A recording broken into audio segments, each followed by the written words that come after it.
In this video, I'll show you how you can update and install any Wi-Fi driver. Now the first step is you want to come down here and search for Device Manager.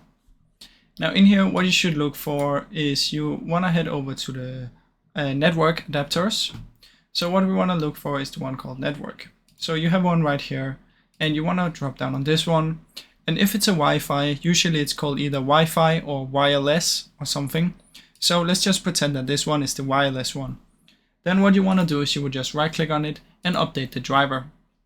In here, you can browse your computer for drivers and you can pick a list here. And then you can try this one. If that doesn't work, you can try the second one. And if you have more in here, you can try the third one or the fourth one. Now, once you've tried all of them and checked if it works, if it still doesn't, what you can do is you can find the name of your Wi-Fi. And then you can go to Google and you can simply search for it, like this one is my internet.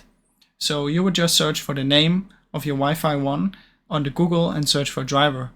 And then once you've done that, you can download the driver from there and it should hopefully work. Now I really hope you enjoyed this video. If you did, please leave a like and subscribe as it helps me out a ton. Thank you so much for watching.